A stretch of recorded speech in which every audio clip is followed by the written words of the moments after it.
Welcome to Vice and Easy, your podcast for all things Miami Vice, with your host, Marina. Hello, and welcome back to Vice and Easy. Thank you again, as always, for tuning in and for understanding. I did want to start this episode off with a programming note. Just looking at upcoming events for work out of town, I might not be able to release episodes weekly throughout the summer. They might be bi-weekly. Obviously, I will try to do the best I can. And I also want to make sure with this that I am doing these episodes justice, especially once we get to the arc that we're all looking forward to. But first, let's get down to business this week. This week, we are breaking down Season 4, Episode 15, entitled Indian Wars. Just another note, this episode was released in the late 80s. I am just playing audio clips, and I am just reiterating, I know it's not the most culturally sensitive language, but please bear with me. The synopsis on IMDb is as follows. Castillo goes undercover as a drug lord to break up another operation. But things are complicated by a group of paramilitary Indian tribe members who want to stop the ring and restore honor to their tribe, which has been caught up by a ringleader's greed. To further complicate matters, the tribe and the drug lord are about to cross warpaths. Speaking of Castillo going undercover, we start this episode with, again, not the greatest ADR. We just see Castillo driving in a Lamborghini Jalpa. I heard Jalpa and it kind of just like frazzled the inside of my brain. There was this TikTok recently, and it was like, you will never guess how this man is going to pronounce tzatziki, and it's like, tzatzai, and your brain just cannot compute. That's how I felt. I was like, I'll just say Yalpa. You can yell at me in the comments if you want. So, and we hear Castillo basically either talking to Crockett on the phone or whatnot. Crockett really wants to get in there and go undercover, but Castillo denies him, says no. This guy, Acosta, that he wants to do business with, doesn't trust Anglos, hence why Castillo is undercover and why Crockett is back at OCP holding down the fort in Castillo's place. Castillo, however, is loving undercover. Let's hear some of his character, ? In this first clip. And you are not in this meeting to sidestep me with your old man, okay? I'm in this meeting to take care of my cocaine. I'm worried about your career moves. So it's not only just the attitude that Castillo has. It is the outfit. He is looking pretty snazzy in turtlenecks all this episode. But you also have to see what Acosta, the guy with the really thick, bad accent, is wearing with the silk shirt open with the gold chains. And they are there to do business, hence why they're getting a little testy with each other with Levec, who is the main guy that they both want to do business with. They end up getting together. They're going to make this deal. They're going to go to this deal. This deal is going to take place at the Orange Bowl, and they can just drive a car in at night while a helicopter comes down. This is actually a really cool scene. I kind of didn't give that enough justice, but like this is the music that we're getting introduced to this drop-off with.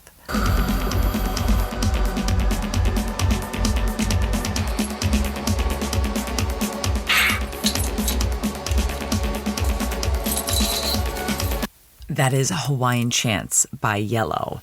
And as this deal is going down, again, Castillo undercover with Acosta and Levec and the goons, while the helicopter is coming down, there are men in paramilitary garb, face paint, weapons, the whole thing. The lights illuminate in the stadium one by one, which is super cool. I did make a GIF of it. You can see that in the gallery, in the description, in the show notes. And it just sets up this like really cool, sexy, I know that sounds very dorky to say that, but it does. It like feels very sexy until this paramilitary group ruins everything, shoots and drags out the body of the guys in the copter and fly off with the coke.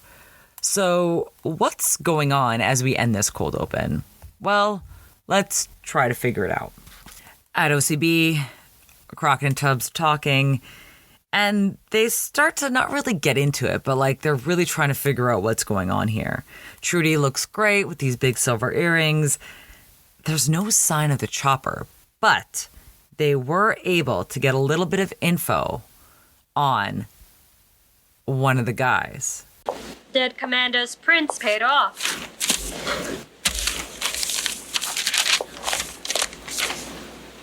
John Lockton, 35-year-old vet, long-range reconnaissance. There's a LERP. You're lucky you got out at all. Yeah, LERP stand for Long Range Reconnaissance Patrol, and that is quite skilled. Quite detail-oriented, let's put it that way. And they're going to get Tubbs to talk to someone else on the force who is a Seminole Indian to see if he can provide any knowledge or anything of the sort to help them with their case, even though that's a different tribe. But yes, again, 1988. Drug runners down there? No. You in the black community? Come on, Sergeant. No, I'm not kidding. It couldn't happen out there. Why not? People adhere to the old values. They wouldn't allow it. They pretty much stayed to themselves out there in the swamps until Chief Jumper took over. He sort of allowed the white man in, buy souvenirs, play bingo, and watch alligator wrestling. Before we get to alligator wrestling, because I got very excited when I heard this is Castillo's boss telling Castillo to be careful in the most American way possible. Don't get yourself killed. I hate to replace you. Now let's get back to alligator wrestling. My notes, I got very excited, was like, is it alligator wrestling, the alligator versus man, or alligator versus alligator? Alligator versus man. And we do get to see this. We get a whole scene later with, it's like a little bit more elegant than wrestling. I'd say like alligator taming, alligator entertainment, alligator dancing. You'll see what I mean. I got lots of gifs and lots of pictures for you. But when Tubbs is now going to go undercover as Cooper, as an academic who wants to study a little bit more of the tribe. And so he goes to visit with Chief Jumper. He recommends that Cooper immerse himself in the culture and learn more about the people. He recommends getting to spend time with a woman named Becky Wells, who has spent time living on and off the reservation, and who he believes would have a good perspective to share with Cooper in his studies. This is Becky Wells, and I really like that this is the first scene we get of her as she's leading a tour on her reservation. The way it was with the Miccosukee. 10 years ago, we were completely dependent on the federal government. Now more than half our revenue comes from our own ventures. The bingo halls, the sale of tax-free cigarettes.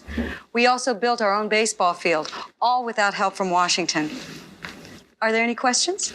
Excuse me. May I say something? You should be very happy with what Washington gave you. Many people would give anything to come over here, you know? Well, since we were here and all of South Florida was our land, we don't feel Washington gave us anything. Thank you for visiting Big Cypress. I really do like this response, and I really enjoyed the episode. I was a little bored at times, but I really appreciated how in 1988 they were talking about mistreatment of Native Americans and so forth, and generational trauma, and trying to break those cycles on network TV. Again, it was a small step, but I was like, you know what? At least they're giving airtime to what actually has transpired. It's not perfect by any means, but it seemed to be at least one step in the right direction.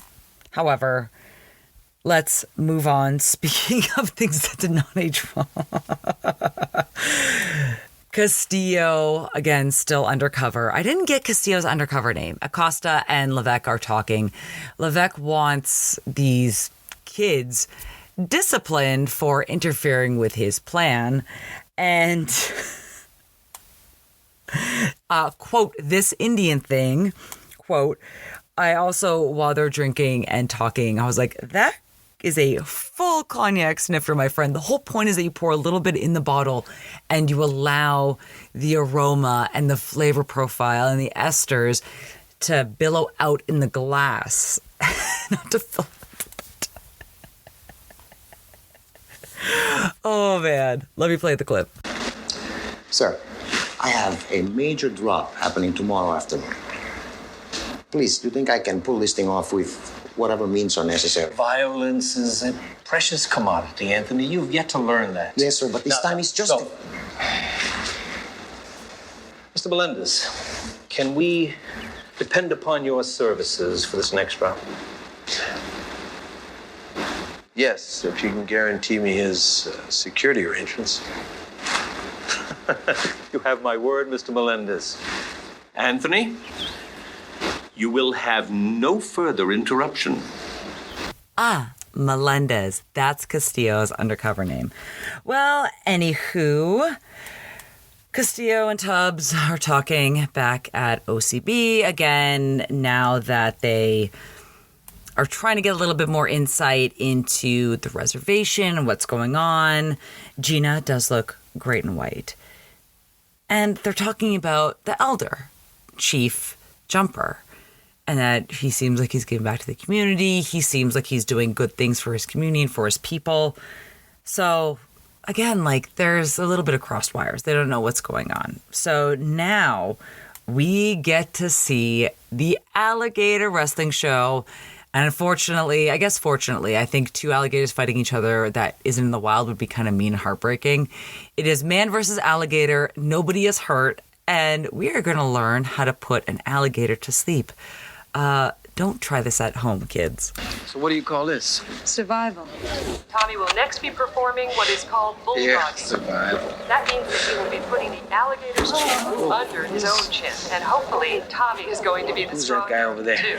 That's the chief's son. Alligator is about He'd be a good interview 5 years old. if he'll talk to you. About 7.5 feet long and weighs approximately 275. Now the chief's son, Joe Dan, clocks Tubbs immediately and starts talking to one of his friends. Then we get back to the gator show. Be careful, Tommy, here in Florida. The next stunt Tommy is going to do is to put the animal to sleep by gently rubbing his stomach. What happens is the blood rushes to the alligator's brain, and because the brain is small, it puts it to sleep. And now I am just thinking about that scene in The Waterboy in class. We're talking about the medulla oblongata. And then Puppy's like, my mama says that gators are so angry because they got all them teeth and no toothbrush. But we did learn, I believe I had to cut it off because it wasn't a full clip, but that gators don't have a tongue, but they do have a palate. Interesting. And it does make sense when you see, I do have a picture of a gator with its mouth wide open. You don't see the tongue, but you can see like the palate in the back, I guess, for crunching and munching. We get some sweet airboat footage in this entire episode, and it does look like so much fun. I've never ridden an airboat. I have ridden like the pontoon boats for alligator tours, but I haven't done like the deluxe alligator tour where it's just like me and a guest on airboat. But like this episode is really making me crave one. Now back to more serious matters on the reservation. Levec and Chief Jumper are talking, and it turns out that Levec has been the one who is, in essence, funding all the new renovations in the medical clinic for the reservation. So we know where Jumper's business ties lie. Business warranties are sacred to me. I've been generous to your people. Gymnasiums, libraries, medical facilities, food, cash. The rich can well afford to be generous, Mr. Lecco. There's no way back, Chief. I invested in your authority. I expect you to maintain control over your braves. Otherwise, I cannot be held accountable for the peccadillos of my associates. Now let's touch back on something I mentioned earlier on the episode. Well, by me, I mean Crockett and Trudy and Gina. The LRPs, or the Long Range Reconnaissance Patrol, we were getting their names basically run through the database to see if there was another or other LRPs living in South Florida. One of them is the chief's son, Joe Dan, the guy that was making not the friendliest of eyes to Tubbs or his undercover alter ego, Cooper. Now, son and dad are very much having a Wall Street moment, if you will. Sold us out for the white man's drug money. Why? For the good of the tribe, you know that. Not the whole tribe. The vast majority support it. Yeah, well, I wouldn't be too sure about that either. If I had talked to my father the way you speak to me, he'd skin me alive. In the old days, they had respect for the chiefs. Would your father have misled the tribe to make this devil's bargain? He'd have made it in his day. To save our people. Yeah, well, your father earned the respect. It's more than I can say about you. Ooh. Now, Joe Dan is going to exchange words with Cooper in just a minute. But first, Becky is a little skeptical of Cooper and of his desire to immerse himself on the reservation with the tribe. I can also understand this. Again, she has dealt with this before, and it's only natural for her to be a little bit hesitant. But Joe Dan and Cooper end up having a very interesting, heated conversation in this next clip. Well, Washington cuts her subsidies and Tallahassee cuts her water rights. You want to know what's loose? The screw in my father's head for letting an outsider like you get this close. You think you're the only people of color who have to crawl on their knees in this country? You give me a little trail of tears and I'll give you a little rock. For every Indian massacred, I'll give you a lynching. You had Custer, we've got the Klan. What's the difference? What are you saying? I'm saying that you don't have a monopoly on suffering. I'm black, you're red. To the white man, we're both colored. Simple as that. We're both outsiders in the white man's country. What do you really want? Like I told Becky, I want to see what the Miccosukes are about. I'd like to get to know you. Where I live, you wouldn't last an hour without your Cadillac. Try me. Now, where Joe Dan lives, keep that in mind as we go through this episode, and then let's revisit that point. Now, Castillo, again, he is really rocking this undercover look. He has these big black shades. I don't want to say it's like almost a mock turtleneck polo. It's really hard to tell. The shading is really tough as he pulls up in this Lamborghini, while Acosta pulls up in his DeLorean, and you see the door go up. Obviously, I made a gif of it. And they, again, talk business. Again, he's going to be doing a deal on the reservation. Castillo doesn't want to go with it. Sorry, Melendez doesn't want to go for it. He ups the share up to 5 points. Melendez agrees. They're going to be making another deal. Then we get a great picture of Castillo frustrated on his car phone. It's just such a relatable look. Oh, man. OCB also is lit up really nicely in this shot. Castillo asked Crockett to try to get any word from Tubbs. Crockett wants to get out himself and warn Tubbs that this deal is going to be going down, and Castillo won't let him. As Cooper, undercover, is riding in a boat, all the guys on the boat, led by Joe Dan, cut and dump the bags of coke in the water, which leads this very funny observation. You're gonna make some alligators very jumpy. Better the gators than the school kids. And that song in the background is God's Gift by the Silencers.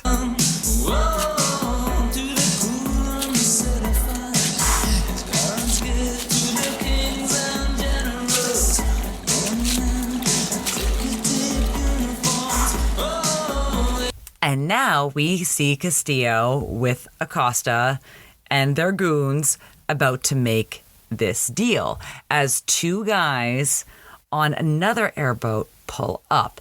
Now at this time, Cooper, along with Joe Dan and some of his goons, are watching through the bushes. The other airboat, with the two mysterious guys we never met before, blows up right in front of Castillo and Acosta. Joe Dan is definitely behind this. So that's a little bit scary. That's something you don't really want to get into. So cut to OCB when Tubbs is explaining what he believes is going on, and that he says that Joe Dan didn't admit to the mine. But why dump all that cocaine? But then he also brings it back like, well, we would do the same. And then Castillo and Crockett bring him back to reality. The guy dumps 30 keys into the swamps. Man, that gives new meaning to just say no. Why? That's what we do. Yeah, but we get paid for it. But like I said, the chief thinks that taking the drug money helps the tribe. Joe Dan, he thinks that it poisons their minds. And it's at this time that the DOD files, Department of Defense files, come in, and they get to learn a little bit more about Joe Dan. That he is a military veteran, awarded veteran, served in Grenada, and was discharged with mental health issues, then called Section 8, namely PTSD. So keep that in mind as we continue through this episode. Also, check out Trudy with her fitted gray zip-up suit with shoulder pads, looking like just $1,000,000 as always, but I just really appreciated this. Unfortunately, I couldn't get a picture of just her solo. It's a group photo of them in this suit. Now let's check back in with the reservation. Once again, Joe Dan and his father butt heads, but this time at a town hall with people weighing in, listening in, and seeing their dynamic. And we applaud the builders of the health clinic. But this pandering to drug pushers will only result in greater pain and suffering for our people. And when payment is due on the tribal construction loan? Then we'll do as we've always done. Stop living the fool's dream. You want to live off roots and berries? Go ahead. It's better than living off the white man's vices. We already peddle duty-free cancer sticks and legalized gambling. What the hell difference does it make? If the white man wants to kill himself with drugs, let him. We only lease him the land. That's only half the truth. Tell him. We've already gone through all of this. First they rent, and then they own us. You saw them, they treated you like a slave. Is that the kind of world that we want to bring our infants into? Ooh. Then when Joe Dan brings up that things will change, Papa basically brings him down to earth and says that the council members have already voted, thus leading Joe Dan to propose acting on their own against the drug pushers. Interesting, when Cooper and Joe Dan are talking outside,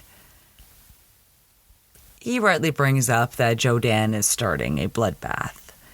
To which Joe Dan responds, Trying to prevent more. By taking The law into my own hands, that's right. You're starting to sound like my father, Cooper. Well, maybe your father is right about some things, huh? What about Little Rock and Selma, Cooper? You folks broke the law of the land for a higher good, right? Civil disobedience doesn't include blowing people up. Yeah. Well, the times, they are changing. Oof, well, okay, let's heat the story up a little bit more because Melendez, aka Castillo, is meeting with Levec, talking about making a deal, business, again, worried about any kind of security breaches. That's when Levec shows him Acosta's dead body floating in an aquarium. I must say, I will give this actor credit for not only holding his breath underwater, but having his eyes open at the same time. Kudos to him. I don't even know how many takes that must have been. And his hands were tied behind his back. Hopefully not actually tied behind his back. I have heard there was this episode of Poker Face with like a horror story of that where a girl's drowning in a horror film. And I've heard this, but oh my God, that would be terrifying. So kudos to him. I almost want to make that the episode cover art. And then I was like, that kind of like gives it away if you haven't seen the episode. But when Levec mentions that that's how he's taking care of him, Castillo starts to worry a little bit about what could go on, especially knowing that Tubbs is currently undercover with the tribe that has been intercepting these dealings. So let's check in back at OCB.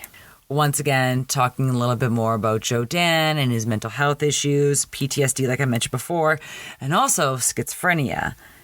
But Crockett notices that Joe Dan's checks are not going to the reservation where he does have property. Instead, they're going to a condo in Boca Raton. That's interesting. Now, again, this deal is going to go down. Castillo is dressed, ready to go, again, in that like black mock turtleneck, white suit combo that he looks really good in. Crockett looks good with the gray. I call them sexy stripes, because he has the Henley unbuttoned. But yeah, Castillo is really killing it this episode. Not just with one outfit, but with multiple outfits. Because, day-to-day on Miami Vice at OCB, it's just the same skinny black tie, black jacket, blah, blah, blah. But like when he ventures out, like how he did in The Rising Sun of Death, with that turtleneck, looking like an assassin, like that's how you do it. All right. Well, unfortunately, Castillo's going. Crockett is having to stay behind. He cannot help his partner at this time. And again, Crockett doesn't like that. But let's see how this plays out. As I'm looking at the gallery at the same time. I'm reading my notes. And it skipped ahead a little bit, so I'll tell you why I was laughing later. But at the reservation, they're loading up their truck with high-tech crossbows. Again, Tubbs is aware of this, and Tubbs really wants to get to the point. I've been wondering, is it the cocaine that bothers you, or is it the fact that it's the white man's cocaine?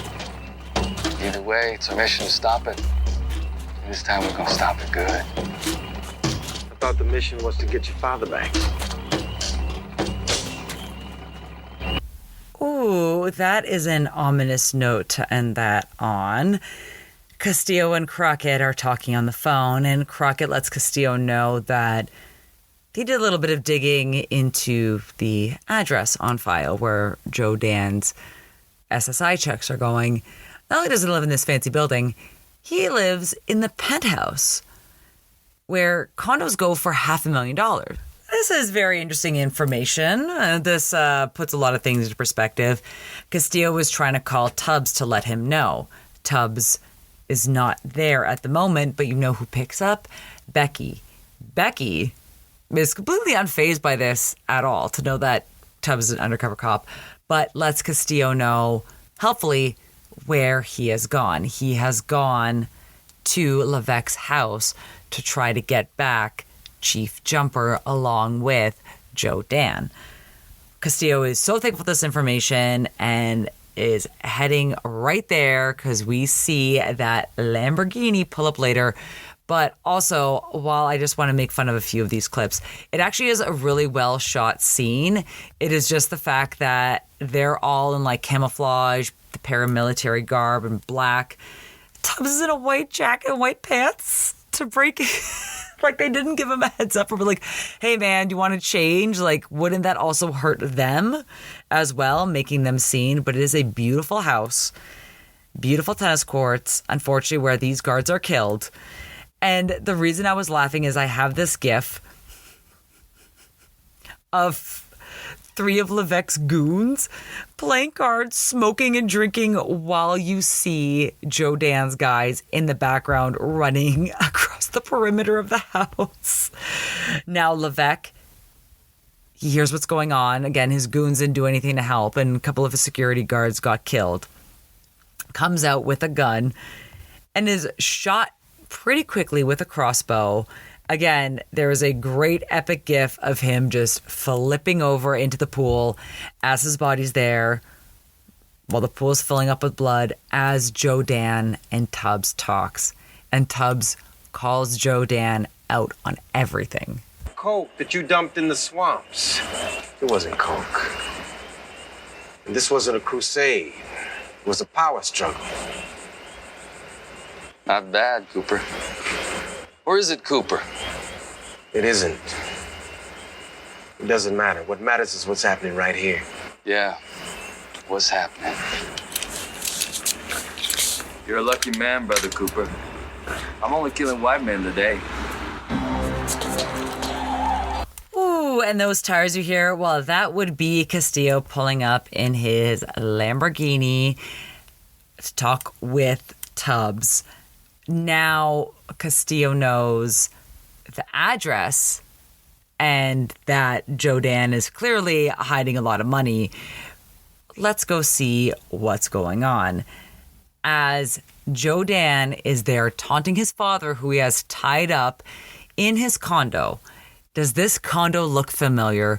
Because once I saw the glass blocks, once I saw the pink couch, and once I saw a little bit more of the pink neon lights, I was like, oh my God, this is the condo from Golden Triangle Part 2. And that was just like a little bit, it was at night, so it was illuminated a different way, whereas this in the daytime kind of takes away from some of its charm. But I was like, oh my God, it's not in Boca Raton, it's in Key Biscayne. The exact address,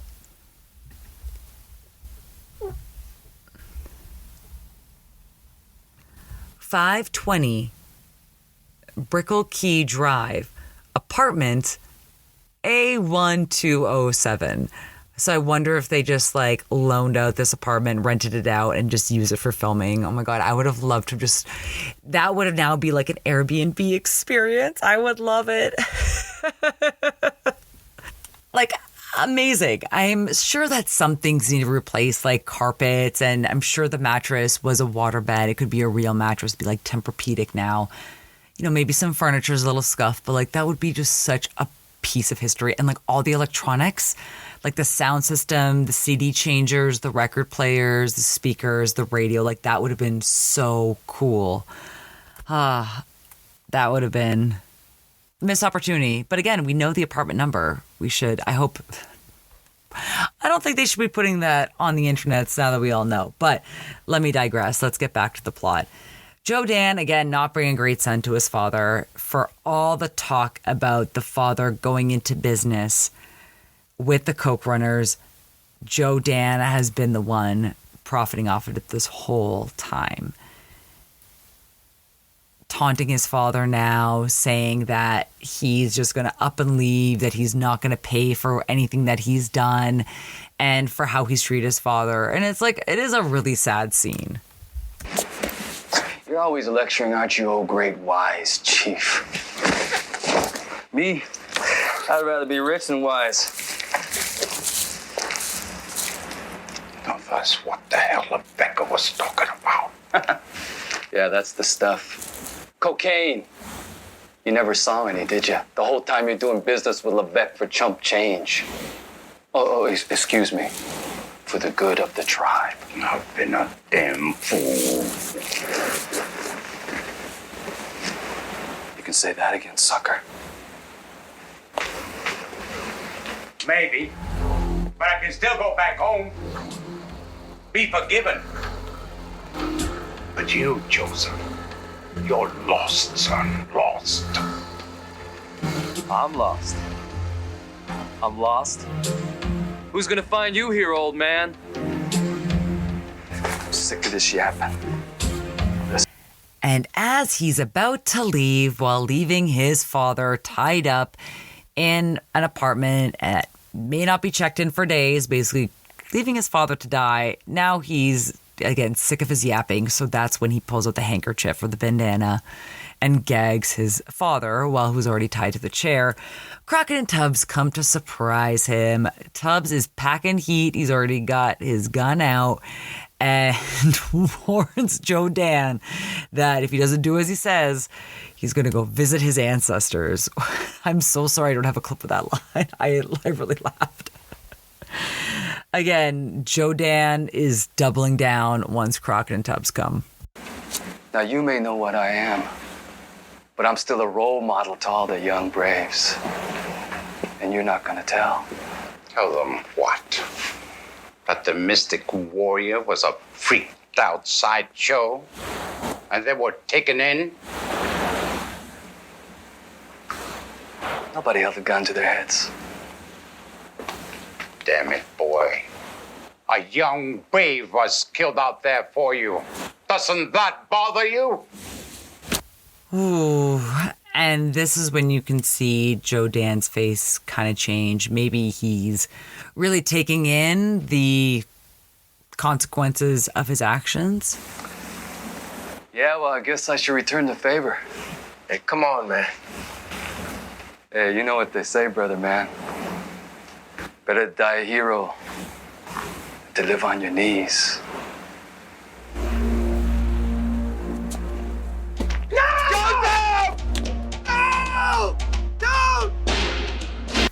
And the episode ends with them trying to prevent Joe Dan from jumping off the balcony of his penthouse apartment. We see his lifeless body on the ground as we cut to executive producer Michael Mann in the end of the episode. Whew. Let's go on a little bit more of a lighthearted note and do some fashion. Now, this might be a first in Vice and Easy history. Castillo was not only best dressed, but I have 3 great pictures of him in 2 great outfits.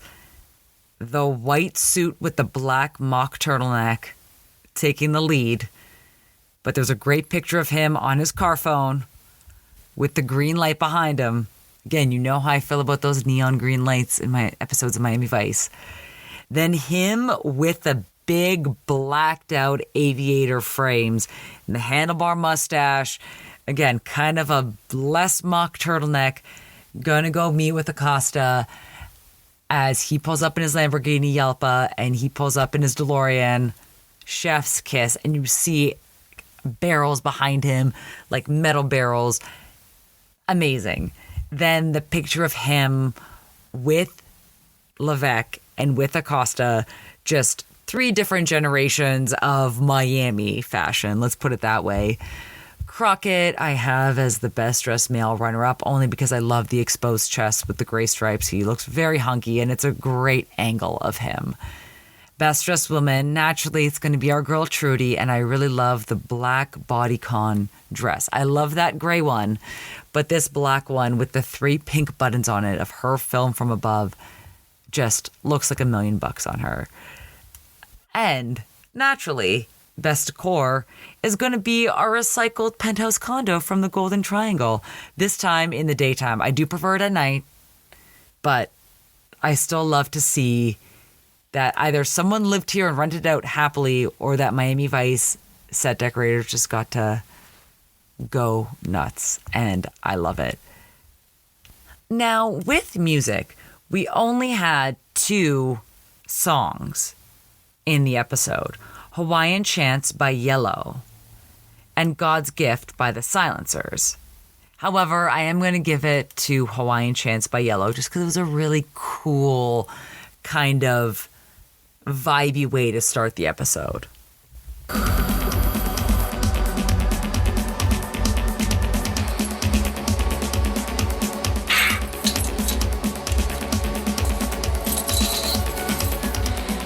this was so long ago, but there was this industrial 80s band that used to sometimes play at the bar that I used to work at.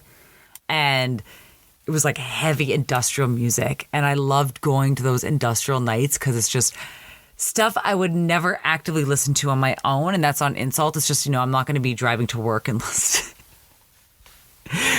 And it's just so fun to dance and just get into like weird industrial music with your friends. And they were such fun nights and I really miss them. I should actually look one up because there are tons in LA. There was a huge scene here. There is not a lot of iced tea this episode either. Most of the actors on this episode, one had already worked with Edward James Olmos in Blade Runner, Levec. Couldn't find any real gossip on them. Patrick Bishop, the actor who played Joe Dan, was also on Magnum P.I. as a bartender and originally born in Japan. Now, I'm trying to think of a way to end this episode. I liked it. I didn't love it. I think there was potential there. And I will commend the writing staff. For some reason, there were 5 writers on this episode. I was like, it wasn't that good. Let's just be real. I commend them for at least bringing light to some of these issues and showing some respect to the Native American community. I think the casting could have been a little bit better. But again, I digress. It's 1988. The steps that we have taken in the past years, still not enough, but it's on the right direction. So I will commend them for 1988, how they handle themselves and how they crafted this episode. I will commend them on that. I did love seeing Castillo out in the wild, undercover. It's a nice way to see a little bit more of his personality, his smarts, how he works.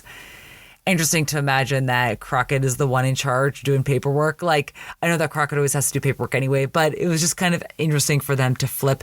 And it's nice to have a Tubbs-centric episode. So with that, I don't know what I'd rate it. I don't know if I'd watch it again. But I say this because the next episode coming up, I stopped. I was just kind of like had this on the background, and the next episode started, and it is going to be a lot of warnings on that one. That really just got under my skin. I remember I just like shut it off and I didn't watch an episode for a couple days. And I was just like, I'm really not looking forward to breaking down the episode next week. I'm not going to skip it. I will do every episode, but just a programming note. It'll not be a happy one, and you will see a lot of warnings on that one. Yeah, so don't forget to subscribe, tell your friends, and follow me on all things social at Vice and Easy Podcast. Stay with me for the fun episodes, and let's get through the dark ones together. It's not a bad episode, it's just really dark. I'm just warning you all.